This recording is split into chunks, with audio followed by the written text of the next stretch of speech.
then stop recording it when. Okay, I have started recording. Okay. All right, perfect. So I actually really enjoyed your paper. I read it, I watched it, or your presentation. I watched it 6 times. Okay, so That's a lot. I mean, I wanted to do a once over through just to kind of get the idea of what you were going to talk about. And then I wanted to get the details afterwards. And the reason why was I think I can learn a lot from you because you're in neuroscience area.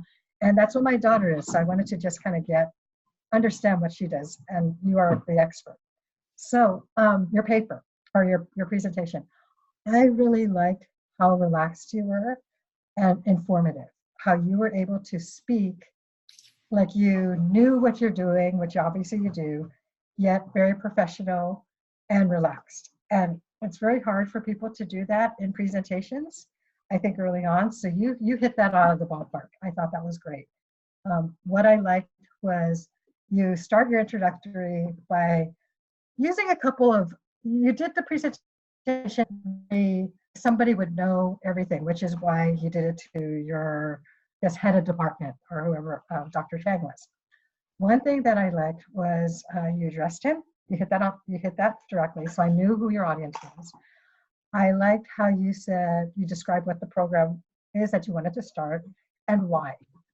You did hit the reason why is because of this. One thing I thought was kind of interesting was, is there not already something like that?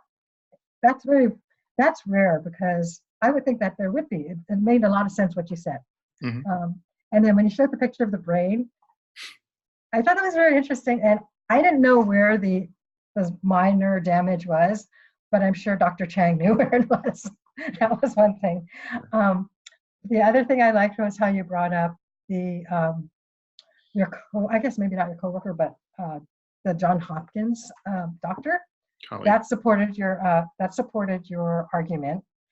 And I did like your charts, although I couldn't see them. And that was the only thing is, I think when we talk about charts that are on the screen, describe it a little bit more. That's one thing that I got as feedback as well. So that was one thing. I loved how you did the budget at the end and how it would not impact, because everyone is always, so what's this going to cost me? And you hit that right there. You said, this is what it's going to be. We're not going to, we have the people already. We're not going to have to spend extra money. And the only thing that I didn't see was the counter argument, but I don't think it was, I think because it was a win-win situation, it made a lot of sense that you're going to have to do this if you want to give patients the service they deserve. So I really, really liked your presentation.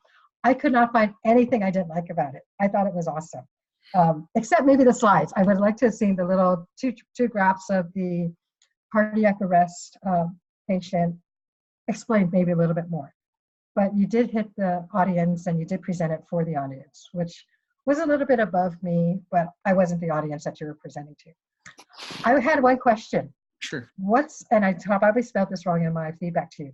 What is a neurointensivist versus a neuroscience or neurologist? Thank you for your feedback. It is overwhelmingly positive and perhaps undeservedly so. No, it was good. I liked it. A neurointensivist is either a neurosurgeon, neurologist, anesthesiologist, emergency medicine doctor, or medicine doctor. All those 5 pathways can do a fellowship in neurocritical care, which is an additional 2-year fellowship that will take a person with that background and enable them to care for people in the ICU setting for neurologic patients. And so my colleagues are neurosurgeons, anesthesiologists, emergency medicine doctors, et cetera. They can all board in this. And you kind of become this hybrid of all of those things. And so that's what a neurointensivist is. As to components of your feedback, for which I'm very grateful, I'm glad that I appeared relaxed because, as you know, last week there was that massive power outage in California. And I had to spend about $2,000 to find a new place to be in order to have internet. Are you serious? It was that hard well, to do? It was the day before the trip, right? And I was going to wine country during harvest. Well, what was very interesting was when you said that you found a place that had internet. I was thinking, how do you really know they'll have internet? Well, Because you PG call. was And shutting if they everyone up. don't, Yeah, because if they they don't would have, answer, that's a start. I guess that makes sense. So, yes, and it So was, I I, experienced an unexpectedly contracted period of time in which to prepare. So I'm grateful for your. no, you actually, I wish I had that calmness and, I don't want to say sincerity, but the professionalism that you're able to do it, the presentation. It definitely did not look like you were reading out of a note card or anything. It No, all came from the brain, which it I was thought that was very good. it I mean, was it was improvised, very but good. helped by the fact that it was genuine. I really did help that patient. That patient really did happen, and I am pitching to you the idea of a neurointensivist consult service, but I really do want to get that off the ground at my hospital. And so Well, I that's think good. to your technical points, I tried to get around them by pointing and saying that here's the damage, but to get lost in the technicalities of neuroinjury, I would have wasted time, I think. And so I Yeah. knew that I was speaking in a technical way, and I tried to compensate for that by sort of giving a regular language description of everything. But certainly, the image of the brain being intimidating to anyone, who isn't a neurosurgeon or a neurologist, I appreciate, and I failed to make that simple. And your point to the 2 slides that had a lot of technical data, almost too small to read, uh, you're absolutely right. My group presentation for the section 6 was about how PowerPoint is so limited as a medium, and Mhm. the first few slides kind of emulated your slides. You had such, your images bled to the edges. You used the graphics of the medium to Mhm. advantage, and you had a minimum of words. And I had that up to the point where all of a sudden you're slammed with these technical images that you Right, right. The minutes have to words and stuff. digest. Yeah. And really, I tried to make a point that there's a literature on this and there's a need, and Hmm. I tied it to the colleague because I wanted it just to be, the story is like, they're doing this already at Hopkins. Let's do this here. Yeah, and that's Um, what I saw is that it transitioned very well. but I your think you did that. your your feedback is well taken, and I think moving forward, not just in this class, which is now over, but professionally, finding a way to take stuff from papers or to take ideas that don't fit this format and understanding limitations of the format and present them clearly, I think will be part of something I will take moving forward. Mhm. um, and I think that my presentations will be better for it. It's a universal experience for academics to fall asleep in presentations, and it's probably precisely because of slides like that one. So thank you for your positivity on that point. Thank you for convincing me. I believe now that I was calm, even though I wasn't. Thank Oh, you. that And was the first thing I noticed. I mean, when I um, saw that, I'm going, wow, he really has this down. I think It was I think you great. found that echoed in yours. I did not watch yours 6 times. I've watched it, I think, Okay. 3. I Uh, wanted to get the technicalities out of right, there. So. and so I respect your thoroughness, and I tried to repay that thoroughness in turn. Your presentation was also, I mean, you were very calm. You knew what you were talking about. Were you actually the comptroller to Mr. Steyer? Yeah, I was assistant controller back 30 years ago. So Wow, my age is showing. Okay, so back in the late 80s, Tom and I and 6 others worked literally in one room really? of Okay, a so you building. do have this personal relationship with this man. The person I went to vacation with last week was the technical oversight person for his campaign, like Oh, ran the whole really? internet Oh, component of his okay. campaign. So he keeps popping up in my life, um, and he did a maybe very maybe good you need to be job. a volunteer. He did a very good job on Tuesday's debates. And so when I Yes, first heard you speaking, I was immediately like, "Oh, Tom! I know who Tom is now." that's great. He has a great name, Yeah. but he's also extraordinarily rich.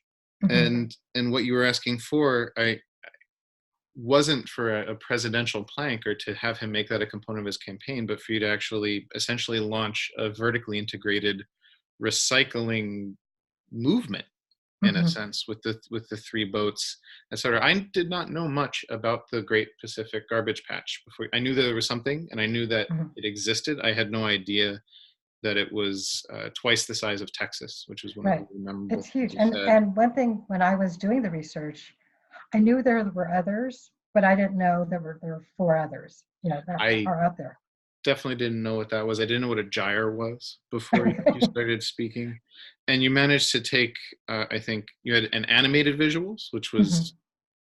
next level. You had a consistent aesthetic throughout, and you were able to put a lot of technical information into a small period of time without it being stultifying to the audience, without losing your audience, and with having those big sort of memorable moments throughout at least the technical part that I think most people lose their audience. And then as you switch to the pitch, I think your familiarity with pitch culture certainly showed. Thank you. I would say that at the end of my presentation, I made a budget that essentially said there was no budget. All I would do is work harder, and right.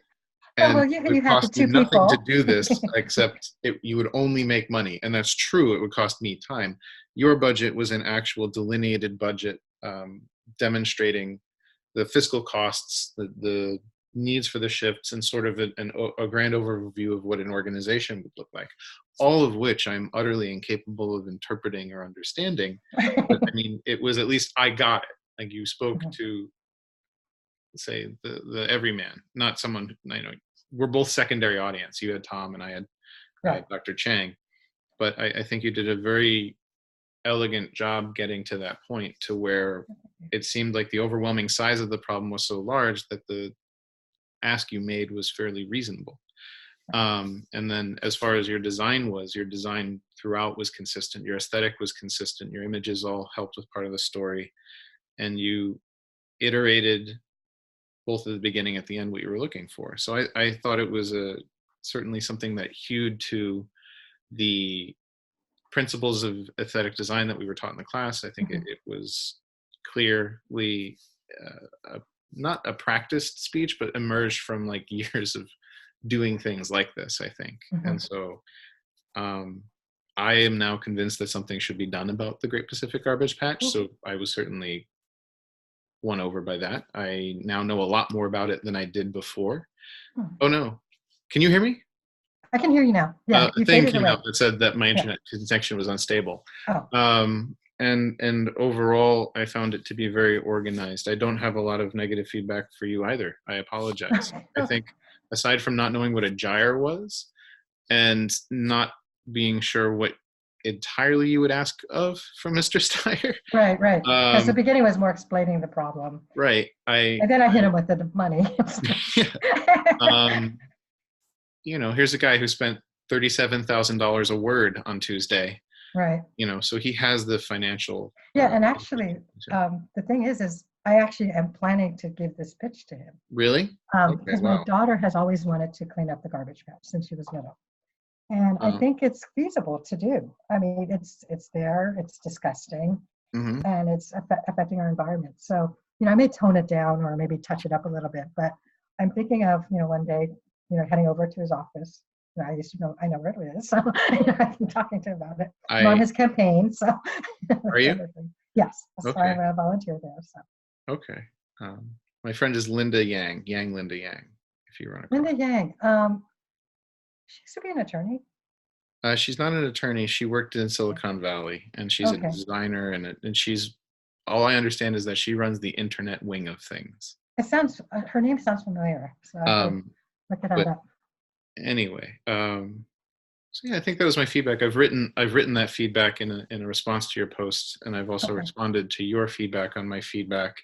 And now we've gotten very meta because I have feedback for the feedback on the feedback, which is that I should have been more available earlier this week for this precise meeting. And I'm very gratified that you've taken time. No, I'm glad we were able to do it because I got another person's opinion on my presentation, which is helpful. Right. So do you want to stop the thing and then we'll? Sure. Yeah. All right. So this concludes our feedback for our feedback. And now we'll stop recording.